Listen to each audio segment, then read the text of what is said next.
Oke, balik lagi di channel Top Jago bersama gue Reza. Kali ini gue akan bahas tentang contoh dari penerapan akuntansi pada equity investment yang dia menggunakan pengukuran FVTPL. Kita lihat di sini, pada tanggal 30 Desember 2020, PT Kano membeli 3 jenis saham di Bursa Efek dengan tujuan diperdagangkan. Dan masing-masing saham merupakan kepemilikan di bawah 20%. Ya. Perusahaan membayar biaya broker sebesar 200 ketika pembelian. Nah, rinciannya adalah sebagai berikut. Nah, ini tujuannya adalah diperdagangkan. Berarti dia menggunakan FVTPL otomatis ya, karena tujuannya adalah diperdagangkan. Jadi ada saham pada PT Alfa Tbk kosnya 24.000, saham pada PT Buba Tbk 35.000 dan pada PT Kosma Tbk 52.000. Sehingga total kosnya adalah 111.000. Nah, untuk investasi yang dicatat pada FVTPL ya, baik debt maupun equity, biaya transaksi itu selalu dibebankan, langsung dibebankan. Ya, contohnya adalah biaya broker ini. Jadi dia langsung dibebankan di tahun berjalan. Nah, sehingga pada saat pembelian, dia jurnalnya adalah seperti ini. Equity investment 111.000, kemudian ada brokerage fee. Brokerage fee ini berarti masuknya ke beban, akun beban 200 dan ada cashnya 111.200. Selanjutnya, nah ini kita lihat di tanggal 31 Desember 2020, ini adalah nilai wajarnya. Nilai wajarnya seperti ini, guys. Nah, kita lihat di sini. Ya.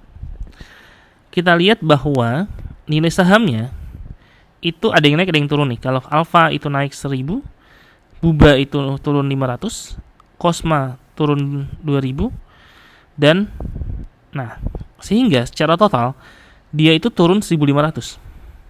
Ya, turun 1.500. Sehingga harus di jurnal ya, unrealized holding gain atau loss pada profit or loss, artinya dia langsung masuk ke laporan laba rugi 1.500 dan pada fair value adjustment 1.500 ya, dia pakai fair value adjustment ya, seperti itu. Nah, kemudian pada tanggal 2 Januari 2021 PT Bubat mengumumkan pembagian dividen tunai. Berdasarkan perhitungan PT Kano mendapatkan jatah dividen 1.000. Dividen dibagikan tanggal 12 Januari 2021. Nah, tanggal 2 Januari, dia harus mencatat dividen receivable pada dividen revenue ya. Karena ini dia menggunakan fair value method atau menggunakan PSAK yang berkaitan dengan instrumen keuangan. Ya. Dia mencatat dividen pada dividen receivable pada dividen revenue. Ya. Jadi di jurnalnya adalah dividen receivable pada dividen revenue sebesar 1.000. Nah, pada saat penerimaan gampang cash pada dividen receivable 1.000. Itu yaitu di tanggal 12 Januari 2021. Ya, cukup mudah ya, guys. Sekarang kita masuk. Bagaimana kalau dilakukan penjualan? Nah, kita lihat di sini. Ya. Misalnya PT pada contoh sebelumnya 15 Januari 2021 Kano menjual PT Buba di Bursa Efek dengan harga 36.500 sesuai dengan nilai wajar. Perusahaan bayar biaya broker sebesar 50. Ya. Nah, kita lihat di sini. Buba yang dijual Buba ya. Kosnya itu di 35.000 ya. Di 35.000. Nah, yang pertama kita harus sesuaikan dulu 35.000 dengan nilai 36.500 sesuai dengan nilai wajarnya. Berarti kita harus jurnal fair value adjustment-nya.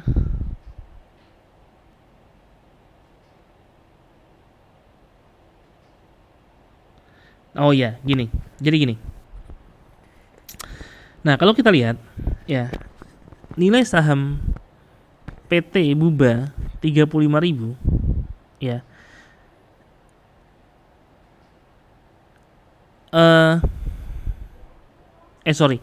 Ini bukan 35.000 ya, 34.000. Bukan 35.000 tapi 34.500. Ya, cost dia di tanggal 31 Desember 2020 itu adalah 34.500. Sehingga ketika naik jadi 36.500, ya, ini bukan cost. Cost-nya itu harusnya 35.000 tuh cost-nya benar, tapi ada fair value adjustment ya. Fair value adjustment-nya itu minus 500 untuk PT Buba. Nah, jadi fair value-nya pada saat ini adalah 34.500. Maksudnya fair value tercatatnya untuk PT Buba. Nah, dia kita sesuaikan ke 36.500. Nah, berarti dia naik 2.000 ya. Dia plus 2.000. Nah, jurnalnya gimana? Fair value adjustment-nya 2.000 ya. pada unrealized holding gain atau loss pada profit or loss 2000. Nah, jadi pertama kali disesuaikan dulu nilai fair value tadi, fair value terakhir pada saat penyesuaian itu berapa, disesuaikan dengan fair value pada saat penjualan. Ya, tadi 34.500 ke 36.500, berarti naiknya 2000 sehingga di jurnal seperti ini. Selanjutnya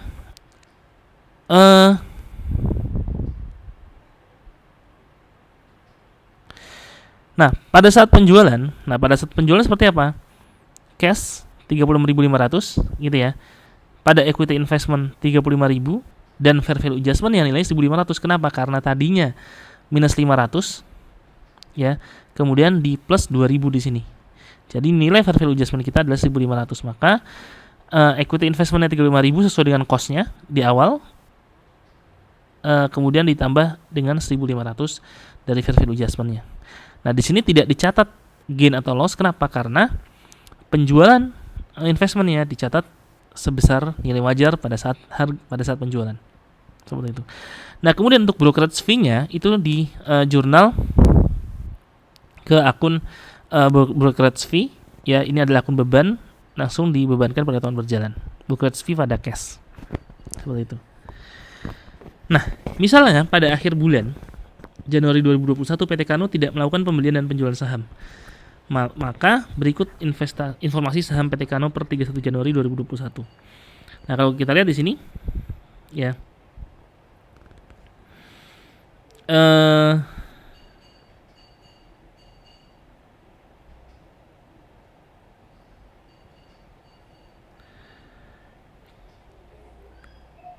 Nah, kalau kita lihat di sini ya, misalnya PT Alfa Tbk.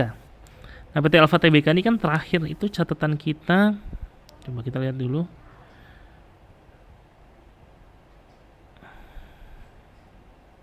Ya, PT Alfa Tbk itu dia sudah jadi 25.000 ya. 24.000 ditambah 1.000 ini fair value adjustment ya. Fair value adjustment di 31 Desember 2020. Jadi 25.000. Nah, sedangkan sekarang adalah 6.000, 26.000. Nah, berarti penyesuaian adalah 1.000. Ya, lihatnya seperti itu. Jadi 24.000 ditambah 1.000 ya 25.000.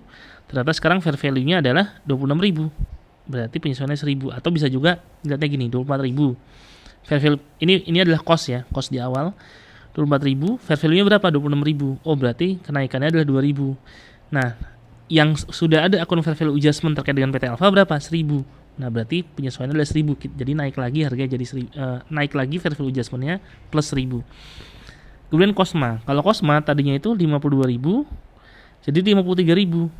Ya, berarti naik ya. Ini cost-nya ya. Cost-nya 52.000, fair value sekarang 53.000, berarti unrealized gain atau loss-nya 1.000. Nah, sedangkan fair value adjustment-nya yang di 31 Desember 2020 itu ternyata minus 2.000. Nah, berarti dari minus 2.000 jadi 1.000. Nah, penyesuaian adalah 3.000 positif. Nah, sehingga di sini totalnya adalah 4.000. Nah, berarti jurnal yang harus dibuat adalah fair value adjustment 4.000 pada unrealized holding gain atau loss 4.000. Seperti itu ya, guys ya. Jadi ada beberapa pendekatan. Bisa tadi misalnya contoh ya, untuk PT Cosma bisa 52.000 dikurangi 2.000. Jadi fair value kita sekarang adalah 50.000. Kemudian fair value sebelum penyesuaian adalah 50.000. Kemudian fair value pada tanggal 31 Januari 2021 adalah 53.000. Oh, berarti naiknya adalah 3.000. Nah, maka catat 3.000 di sini. Jadi ada beberapa pendekatan. Ya, bisa yang mana aja boleh dilakukan. Nah, penyajian dalam laporan keuangan PT Kano-nya adalah seperti ini. Statement of Financial Position, investment, equity investment ya. Nilainya adalah 79.000. Dari mana 79.000 itu sesuai dengan nilai fair value pada tanggal neraca ya, 79.000. Nah, nanti mungkin di catatan atas laporan keuangan ya baru dipisah ya. Dia di CLK atau di sini juga bisa dipisah sih, ada equity investment. Oh, cost-nya berapa? Oh, cost-nya 76.000. Kemudian ditambah fair value adjustment 3.000 gitu. Atau di CLK juga bisa dijelaskan bahwa di sini ternyata equity investment 79.000 itu terdiri dari cost-nya adalah 76.000 ditambah dengan fair value adjustment-nya 3.000. Nah, seperti itu guys. Ya, yang manapun boleh. Bisa dengan cara seperti ini, bisa langsung dimasukkan di statement of financial position terkait dengan ada equity investment cost-nya berapa dan fair value adjustment-nya berapa. Kemudian di income statement, nah yang pertama ada operating expense, ya brokerage fee ya tadi penjualan ini 50. Kemudian ada other income dan expense ya, di situ ada yang pertama ada ini unrealized holding gain atau loss-nya 2.000 plus 4.000 tadi yang di akhir bulan. Ya 6.000 ini karena tadi penyesuaian PT Buba yang mau dijual tadi. Berarti 6.000 ditambah dengan dividen revenue.